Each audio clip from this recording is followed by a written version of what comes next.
मुबैना तौर पर पुलिस वाला ही किराए का कातिल निकला।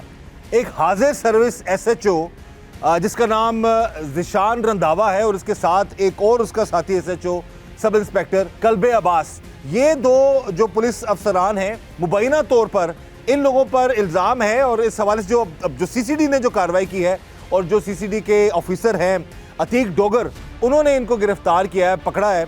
और मामला कुछ इस तरह के सामने आया कि इन लोगों ने एक दुश्मनदार शख्स को मुबैना तौर पर पहले घर से उठाया और फिर उसको बड़ी बेरहमी से कत्ल कर दिया। इस केस के जो मुद्दई हैं और मकतूल के बहनोई हैं वो हमारे साथ मौजूद हैं, उनसे हम बात करते हैं इस सारे मामले के हवाले से। सबसे पहले जी हमें बड़ा अफसोस है आपके बहनोई के हवाले से। अच्छा, अब ये बताइए कि सारा मामला था क्या वाकई हाजिर सर्विस एसएचओ आया आपके पास और फिर आपके बहनों को उठा के ले गया? जी बिल्कुल ऐसे ही है। हमारे दुश्मन थे, फैसलाबाद में दुश्मनी थी दुरेना ज़मीनों की, जायदादों की। बहनोई जो हमारे यहाँ उनकी ज़मीनें थी वहाँ पे, जिस पे अभी भी जो मुखालफिन हैं वो काबज़ हैं। और उसी बिना पे उन जो मकसूद हमारा दुश्मन मेन है, उसने अपने कोई जानने वाले एसएचओ कल्बे बास और ज़िशान रंधावा उसको अपने साथ मुलव्वस किया, पैसा दिया या अपनी दोस्ती पे लेके आए, जिस बिना पे भी उन्होंने अपनी टीमें तश्कील दी। और वहाँ से हमारा यहाँ पे एक बंदा है शबीर और शीरी लंगा, वो भी क्रिमिनल है, रिकॉर्ड उसका क्रिमिनल है, पुराना रिकॉर्ड भी उसका क्रिमिनल है। उसको साथ अपने साथ मिलाया, मुलव्वस किया और यहाँ की पूरी रैकी करके तो फिर उन्होंने जब जायज़ा लिया कि अब हालात बिल्कुल हमारे हाथ में हैं, तो उन्होंने जनाब 15 जनवरी 2025 की रात 3:30 बजे तकरीबन हमारे घर पे हमला किया।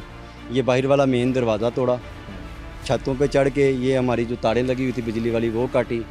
उसके बाद ये जो हमने दीवारों पे लगाई थी अपनी सेफ्टी की, वो तारें काट दी।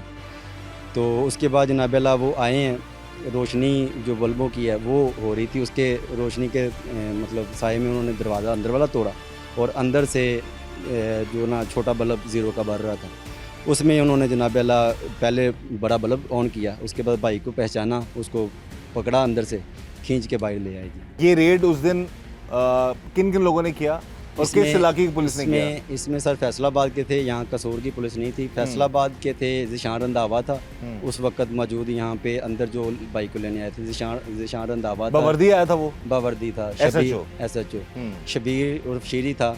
उसके बाद कल्बे बाज था, उसके बाद साकब अदील था, नज़ाकत था। उसके बाद जो मकसूद, आप सबके नाम पता है आपको? पता है मुझे, मकसूद था। वो सब लोग ये चारदीवारी के अंदर आए, उन्होंने भाई को पकड़ा, भाई फिर उनसे छूटे, वो पिछली साइड पे चले। पूछा नहीं उस वक्त कि भाई रेड किया, कोई एफआईआर है, कोई अरेस्ट वारंट है? था ही कुछ नहीं। 2 माह पहले तो वो जो ना छूट के सुप्रीम कोर्ट से बरी होके आए थे, तो उस पर कोई रिकॉर्ड था ही नहीं, बिल्कुल 0 होके वहाँ से जेल से वो छूट के आए थे। उन्होंने अपनी दुश्मनी निकाली। लेकिन आपकी खानदानी दुश्मनी चल रही है, दोनों खानदानों के लोग इनकी हमारे बहनोई की वालदा को और 2 कजन को पहले कत्ल किया हुआ था उन्होंने। और जब मकतूल की वालदा को और 2 कजन थे, खालाजाद भाई थे, उनको दुश्मनों ने कत्ल किया हुआ था। और जो मकसूद नाम का शख्स है जो इस टाइम मुजरम है, हमारा मुखालफ है, उसका वालिद और उसका भाई कत्ल हुआ था, उसके इल्ज़ाम था हमारे बहनोई पे, जबकि वो प्रूफ होता है जो सुप्रीम कोर्ट ने उसको देखते हुए बरी भी किया है कि वो उस वक्त सऊदीया में था मौजूद।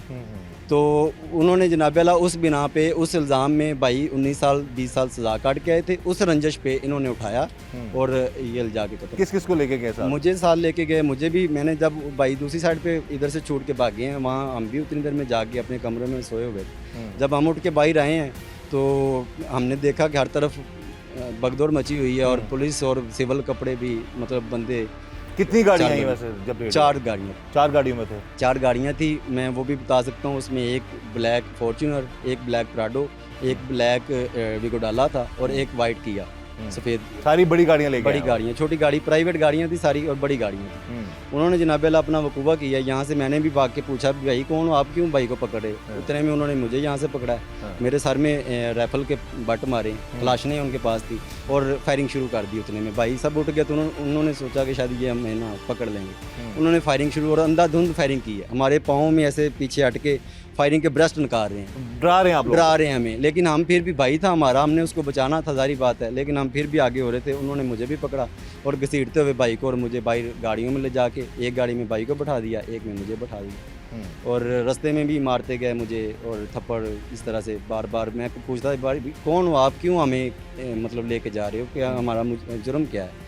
तो आगे से चुप करो, बकवास करते हो, हमें थप्पड़ मारना शुरू कर दो। मुझे उकाड़ा के आगे ले जाके फेंक दिया, भाई को आगे ले जाके कत्ल कर दिया। सीसीडी तक ये कैसे पहुंचे और फिर सीसीडी ने कितना क्विक रिस्पांस दिया, और सीसीडी के जो ऑफिसर हैं अतीक डोगर, उनका कैसा रिस्पांस रहा, इसी वाले से हम बात करेंगे इनसे। जी बताइएगा। जी, जब ये सारा मामला पंजाब पुलिस ने हमारे साथ उतावन नहीं किया, बल्कि उल्टा हम पे प्रेशर डाला गया सियासी बना पे भी और महकमाना तौर पे भी कि जनाब आप ना इस तरफ ना जाएं, पहले भी आपका इतना नुकसान हो गया, मज़ीद दुश्मनियाँ ना बनाएं। ज़ाहिर बात है हम गरीब लोग हैं, इतने वसाइल नहीं हमारे, इतनी वो हम नहीं कर सकते मतलब सामना। दुश्मन जो है वो बहुत ताकतवर था, उसने अपनी ताकत का, अपने पैसे का इस्तेमाल करते हुए हमारी किसी भी दायरे में कोई चलने नहीं दी। हमने डीपीओ साहब के बाद हम डीएसपी इन्वेस्टिगेशन के पास भी पेश होते रहे,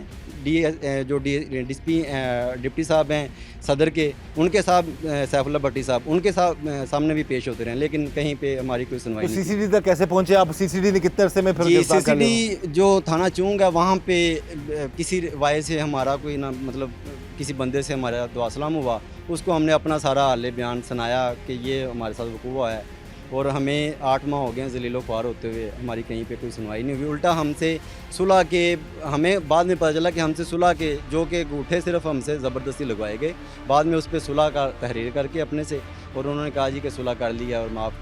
ये जो 8, 7, 8, 10 लोग हैं बासर थे, जिसमें पुलिस भी थी और जिनमें मुखालफिन भी हैं शामिल, उनको उन्होंने बेगुनाह साबित करवा के और हमारी जो मिसल है उसको ठप करवा दिया। अब जब सीसीडी के पास गए उन्होंने बड़ी, हम उनके शुक्रगुजार हैं सीसीडी चूंग के भी, और आगे शमीर साहब हैं जो मॉडल टाउन, वहाँ पे उनके पेश हुए, चट्टा साहब के मशहूर हैं और मरियम नवाज साहबा के भी मशहूर है, जिन्होंने इस अदारे को कायम किया। और पकड़ के कौन लेके आया? पकड़ के जनाब आला जी थाना चूंग के बंदे लेके आए। उसके बाद फ़ौरन उन्होंने रब्ता किया अपना सरफराज डोगर साहब हैं थाना चूंग के, उन्होंने आगे रब्ता किया अतीक डोगर साहब से, इन्होंने फ़ौरन अपने हैंड ओवर कर लिया। और उसके बाद जो पहले बंदे मकसूद लोग पकड़े थे और हमारे गांव का यहाँ शबीरी, उनको पकड़ा था। उसके बाद उन्होंने फ़ौरन अतीक डोगर साहब ने क्विकली उनको रिस्पॉन्स। अतीक डोगर साहब की परफॉर्मेंस सीसीडी ऑफिसर कैसी रही आप? सर बहुत अच्छी है, उन्होंने हमारे साथ पूरा तावन किया है। यहाँ पे जिस बंदे ने तावन किया हम उसके शुक्रगुजार हैं। 2 माह की बेटी थी उनकी जब वो अरेस्ट हुए थे हमारे बहनों। अब 2 माह उसको आए हुए थे तो वो कत्ल होगी। अब 19-20 साल की बच्ची है जिसने सारी ज़िंदगी अपना बाप देखा ही नहीं, ठीक है ना। अब जब वो रोती है हमारे सामने, जब वो जो सीन है हम देखते हैं तो हम पे क्या गुजरता है। बिल्कुल जी, अल्लाह ताला आप लोगों को सब्र दे, हिम्मत उस दे। बच्ची को हम कैसे हौसला दें? वो हमें एक सवाल करती है कि मेरा पापा कहीं से लाएं, अब वो उसका पापा कहाँ से पैदा करें।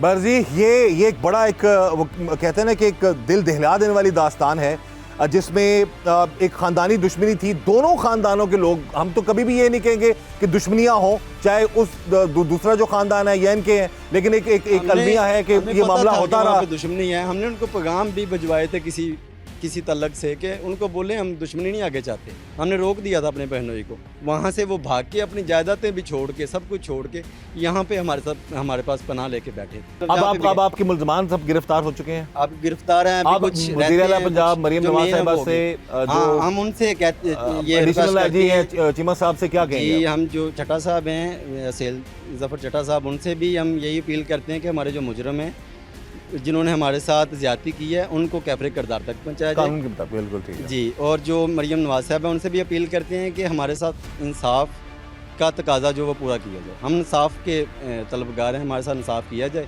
और इंसाफ जो वो तो हमारा हक है ना। ये हमें पूरा यकीन है जी। आईजी पंजाब डॉक्टर उस्मान साहब भी, उनका विजन है, मरियम नवाज साहिबा का भी विजन है कि इंसाफ जो है वो ज़रूर दिलाया जाएगा। हाँ, अच्छे बुरे लोग हर इदारे में होते हैं, अगर यहाँ पर इन चीज़ें सामने आई तो डेफिनेटली इस पर प्रॉपर कानून के मुताबिक इन्वेस्टिगेशन ज़रूर करेंगे। आईजी साहब भी, आईजी पंजाब डॉक्टर उस्मान साहब और डेफिनेटली डीपीओ कसूर ईसा सुखेरा भी, उनसे भी यही गुजारिश है कि इनकी अब प्रोटेक्शन भी इनको दी जाए। अब सीसीडी ने तो अपना काम कर दिया, एक मामला सामने आ गया। अब जो चीज़ सामने आ रही है सबसे बड़ा अलमिया है, अब चेक एंड बैलेंस सिस्टम होना चाहिए कि एक SHO बावर्दी वो मुबैना तौर पर जो है वो कातिल निकला या किराए का कातिल निकला या कातिलों का मुआवन निकला। अब ये तो मज़ीद चीज़ें जब इन्वेस्टिगेशन होगी, चीज़ें सामने आएंगी तो इस मामलात मज़ीद खुलेंगे। लेकिन हम ये गुजारिश करेंगे वज़ीर आला पंजाब मरीम नवाज़ साहिबा से, IG पंजाब डॉक्टर उस्मान साहब से और एडिशनल IG सुहेल ज़फ़र चट्टा साहब से कि इस सारे मैटर की तफ्तीश मेरिट पर हो और तमाम हक़ाइक़ खुलकर सामने आए और उसके साथ साथ इनको इंसाफ मिले। ओवरऑल हमारी जो बात हुई है, जो मुद्दई हैं इस केस के, अब उनको थ्रेट्स हैं जब से ये ज़ीशान रंधावा पकड़ा गया और उसके साथ कल्बे अब्बास से जो है पकड़ा गया। ये बहुत ताकतवर लोग हैं, अब खुद अंदाज़ा कर सकते हैं कि ये इतने ताकतवर हैं कि इतना बड़ा मामला करने के बावजूद फिर वो हाज़िर सर्विस वहाँ पर बैठा हुआ था, जिसके खिलाफ कंप्लेंट्स होती रही हैं, तो फिर भी SHO लगा हुआ था और SHO सिटी था। अब यहाँ पर एक चीज़ हमारी रिक्वेस्ट है यहाँ पर IG पंजाब डॉक्टर उस्मान साहब से भी, वज़ीर आला पंजाब मरीम नवाज़ साहिबा से भी। मरीम नवाज़ साहिबा ने CCD की दायरा बनाया, पुलिस डिपार्टमेंट को IG पंजाब डॉक्टर उस्मान से बेहतर करने की कोशिश कर रहे हैं और आगे DPO ईसा सकेरा साहब, ऐसे जो लोग हैं इनके विजन को आगे लेके जा रहे हैं। लेकिन ये जो SHO की सतह पर या कुछ भी, हर इदारे में, सिर्फ पुलिस डिपार्टमेंट में नहीं, हर इदारे में अच्छे बुरे लोग हैं। कहीं पर जो ऐसे लोग हैं जो इस हद तक चले जाते हैं, जिनके खिलाफ कंप्लेंट्स भी हैं, जो फिर बंदे उठाते भी हैं, फिर उनके खिलाफ मुबैना तौर पर कार्रवाइयाँ भी करते हैं, तो दोबारा उनका SHO लग जाना ये तो लम्हा फ़िक्री है। वैसे ये हम रिक्वेस्ट करेंगे वज़ीर आला मरीम नवाज़ साहिबा से और IG पंजाब डॉक्टर उस्मान साहब से, ऐसे जो लोग हैं जो इदारे को बदनाम कर रहे हैं, जो लोगों को बेचारों को जो है वो दर दर की ठोकरें खाने पर मजबूर कर रहे हैं, तो उनके खिलाफ जो है सख्त से सख्त कार्रवाइयाँ होनी चाहिए।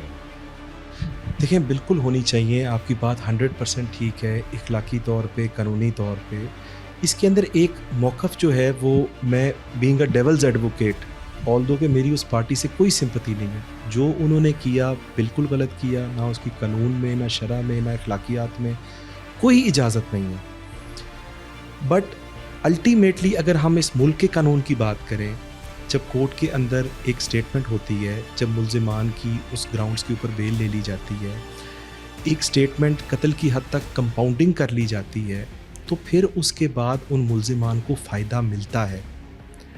ये हमारी लैक ऑफ लॉ की नॉलेज कहें या जो भी मैं इसको कहूँगा, इसकी वजह से जो उसको फ़ायदा मिला ज़ीशान रंधावा को, जिसकी वजह से उसने उस केस के अंदर जो था, जब इनकी एफिडेविट सारी चीज़ें आ गईं और उसके बाद जो तफ्तीशी ने उन एफिडेविट्स की बुनियाद पे बाकी मुल्ज़िमान को भी बेगुनाह किया, उसके इस कंडक्ट के बारे में हमने SP साहब से बड़ी डिटेल इंक्वायरी करवाई है और उसमें हमने उसको गिल्टी किया है कि ये इस IO जो सर्वर, जो अभी करंट IO था जिस CCD जाने से पहले, उसका ये मिसकंडक्ट इस हद तक ज़रूर था कि उसको इस ऑर्डर को पर्सनली अपीयर होकर इसकी कोई रिवीजन या अपील में जाना चाहिए था और कंप्लेनेंट से अदालत में जो बाकी जिस तरह मुल्ज़िमान का बयान हुआ था उसी तरह ही करवाना चाहिए था। फर्दर इसको समअप आप कीजिएगा, इन जो मुद्दईयान हैं इनको कैसे प्रोटेक्ट किया जाए और इनको इंसाफ दिलाने के हवाले से क्या। मेरी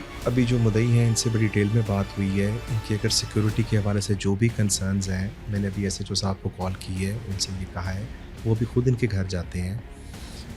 जो भी अगर ऐसा कोई इंसिडेंट हुआ है उसके ऊपर हम सख्त से सख्त कानूनी कार्रवाई करेंगे। इनकी सिक्योरिटी के हवाले से जो भी हमारा पेट्रोलिंग प्लान है या इनकी सिक्योरिटी के हवाले से जो भी इंतज़ामात हैं वो मैं इंशाल्लाह खुद इंश्योर करूँगा। अली अकबर के हवाले से उसने अच्छा काम किया। इसी केस के हवाले से, चूँकि इस केस में टेक्निकल एविडेंस पे बहुत ज़्यादा काम करना था और बीइंग SHO जो है वो ऑलरेडी फील्ड वर्क में और बहुत सारी और मिसलिनियस ड्यूटीज़ में बिज़ी होता था, तो मैंने इसी केस के स्पेसिफ़िक उसको इंचार्ज CRO लगाया था, जो हमारी मेन कंप्यूटर रिकॉर्ड ऑफिस, जो हमारी कंप्यूटराइजेशन का सारा काम करता है। तो शायद वो भी शायद ये मिसपर्सीव किया गया कि मैंने उसको इसलिए शायद चेंज कर दिया कि मैं कोई और बंदा वहाँ भेज के कोई और काम करवाना चाहता था, बट हमारी नीयत बिल्कुल ठीक थी। मुद्दई हमारे साथ बैठे हैं, इनका जो लॉस हुआ है वो बिल्कुल अनबियरेबल है। जो बच्ची है, जो बेवा हैं, ज़ाहिर है उनका दुख जो है, जो उनको अंदाज़ा है वो हम अंदाज़ा नहीं कर सकते। हमारी 100% सपोर्ट इनके साथ है, CCD के साथ है। जो भी अगर इनके साथ हाई हैंडेडनेस करता है या किसी ने पास्ट में किया है, वो इंशाल्लाह अपने अंजाम को पहुंचेगा। बिल्कुल सही है जी। और ये बड़ा एक खुशाइंद बात ये है, नॉर्मली हम देखते हैं चीज़ों को जिसमें DPO साहब ने सारे एक पूरे एपिसोड के बाद इनको एक कटहरे में ही खड़ा कर दिया गया। बहरहाल वन साइडेड चीज़ जो है, उस हवाले से हमने जो मुद्दई है उसका भी मौक़िफ़ लिया, इनका भी मौक़िफ़ लिया। ज़ीशान रंधावा जैसे लोग हैं और मुख्तलिफ महकमों में ऐसी काली भेड़ें होती हैं, उनके खिलाफ कार्रवाई होनी चाहिए।